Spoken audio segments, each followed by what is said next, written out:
Rotkvica je jednogodišnja povrtnica poznata po svojoj ružičasto-crvenoj boji.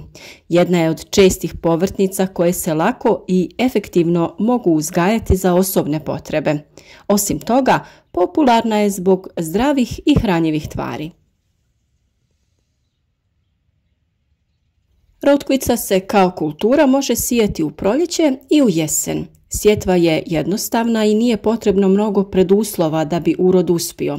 Također, pri optimalnim uslovima brzo klija i raste. Postoji nekoliko preduvjeta kojima se rodnost i plodnost mogu povećati, a upravo o tome ćemo govoriti u nastavku. Čest problem kod uzgoja jeste i izostanak ploda, to jest korijena ove biljke koji ostane tanak, a nadzemni dio bude veći ili snatiji. Postoji nekoliko razloga toj pojavi, a ukoliko budete slijedili savjete koje vam donosimo, vjerujem da s tim više nećete imati problema. Za još savjeta o uzgoju raznog voća i povrća te njihovim dobrobitima i raznim drugim temama, zapratite naš kanal i pridružite se velikoj zajednici zadovoljnih povrtlara. Lajkajte i podijelite sa drugima video koji vam se sviđa i naravno pišite nam sve što vas zanima i otkud nas pratite. Rotkvica je jako izdržljiva vrsta, pa njezina sjetva ne ovisi puno o lošim vremenskim uslovima.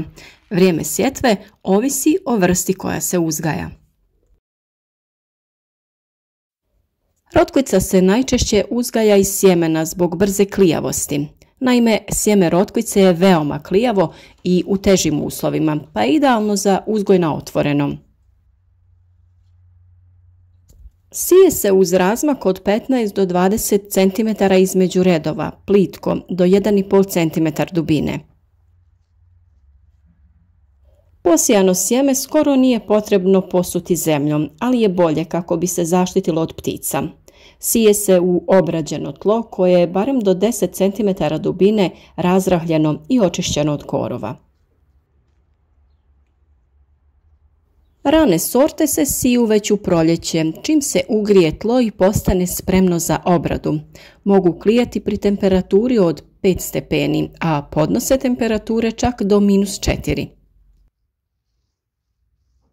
Sjetva ranih sorti započinje već tokom marta, a može trajati sve do maja. U toplijim mediteranskim krajevima sjetva može započeti i u februaru. Neke sorte se mogu sijati tokom cijele godine, pa čak i pri višim temperaturama. Optimalna temperatura za sjetvu rotkvice je 17 stepeni. Kasnije sjetve se siju u septembru ili do početka oktobra. Kod rotkvice je klijavost brza, a također ima kratku vegetaciju te sazre već za 30 dana. Najčešće se uzgaja na otvorenom, voli izravnu sunčevu svjetlost, pa je dobro da nije u potpunosti zaklonjena od sunca. Kao glavna kultura mora se sijeti u pravilne plodorede, ali za osobne potrebe može se sijeti na rubne dijelove ili popunjavati praznine u vrtu. Zbog niskog rasta ona je pogodna i za sjetvu među drugim kulturama. Rotkvica je popularna namirnica i za uzgoj u stakleniku ili plasteniku u kontinentalnoj klimi. Ako želimo osigurati optimalne uslove kako bi plod čim prije bio spreman za konzumaciju, to je dobar izbor u hladnijim i promjenjivim mjesecima. Rotkvica je idealna povrtnica i za uzgoj u balkonskim teglama. Potrebno je odabrati okruglaste vrste kraćeg korijena te ostaviti 5 cm između svake biljke. Posuda mora imati dobru odvodnju, a koristi se rahla i humusna zemlja.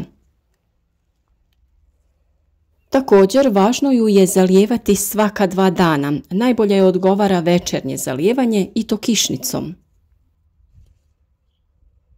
Rotkvica vrlo brzo sazrijeva i ima kratko vrijeme vegetacije, pa nije potrebno puno vremena i pažnje potrošiti na njezin uzgoj. Ipak, važno je voditi računa o njezi nasada, pa evo nekoliko savjeta kako poboljšati uzgoj. Iako prevelika količina vode koja se zadržava na području rasta rotkvice može uzrokovati pucanje korijena, nedostatak vode s druge strane uzrokuje smanjene prinose. Rotkvica u sebi ima veliki udio vode, pa je tokom vegetacije osjetljiva na količinu vode koju dobiva. Važno je osigurati ravnomjernu vlažnost od oko 60%. Što se tiče gnojidbe, rotkvica ne podnosi dobro svježu gnojidbu stajskim gnojem, pa područja koja su svježe pognojena treba izbjegavati. Dobro će reagirati na tlo pognojeno prošle sezone na kojem je već bila neka pretkultura. Na siromašnim zemljištima gnojenje se može obaviti 5 do 10 dana prije sjetve, te 10 do 12 dana nakon nicanja. Za to se koriste otopljena mineralna gnojiva sa većom količinom dušika ili NPK gnojiva.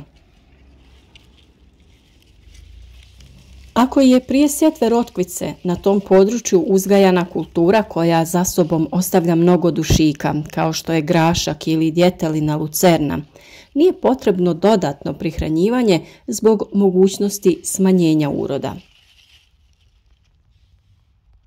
Brz rast i razvoj nadzemnog dijela biljke ne znači uvijek da su korijeni u tlu veliki i sočni.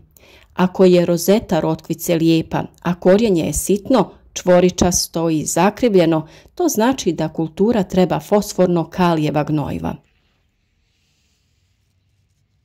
Kod uzgoja rotkvice potrebno je obavezno razbijati pokoricu nakon okišavanja kako ne bi usporilo rast i pravilan razvoj korijena. Ono što je kod rotkvice također vrlo važno jeste prorjeđivanje. To se radi kod gušćeg nasada za pravilan razvoj korijena.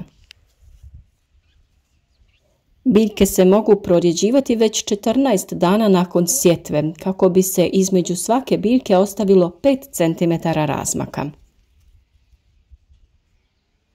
Može ih se sijati u razmaku od 14 dana između već posijanih jedinki kako bi novi nasad dobio prostora vađenjem zrelih rotkvica. Biljke koje su prorjeđene i uklonjene mogu se presaditi na novu lokaciju, ali se mora dobro paziti da se ne ošteti korijen. Rotkvica se bere kada je zrela, a to ovisi o razvoju korijena, ali općenito bere se kada naraste više od 15 mm u promjeru. Ukoliko imate strpljenja, rotkvicu možete odmah sijati na razmak od 5 cm i na taj način neće biti potrebe za daljnjim prorjeđivanjem. Osigurajte joj dovoljno sunčeve svjetlosti i optimalnu količinu vode. Ukoliko je potrebno, prorijedite biljke kako bi se korijen pravilno razvijao. Obogatite tlo dušičnim gnojivima, ali nemojte pretjerati jer to može uzrokovati prevelik razvoj lisne mase, a sitne plodove. Obavezno dodajte gnojiva sa fosforom i kalijem koji igraju vrlo bitnu ulogu u pravilnom oblikovanju i kvaliteti samih plodova. Zemlja mora biti rahla kako bi se korijen mogao nesmetano širiti i nakon kišnih razdoblja obavezno se mora razbiti pokorica koja se formirala. Vjerujem da će vam ovi savjeti pomoći da što kvalitetnije uzgojite ovo nadasve zdravo povrće. A za mnogo drugih video savjeta kliknite na ovu ikonu našeg kanala, razgledajte kakve to savjete sve nudimo, pa zapratite naš kanal i obavezno kliknite na znak zvonca pored. Na taj način ćete dobivati redovno obavijesti o svakom novom videu, te tako biti u korak sa radovima u vrtu.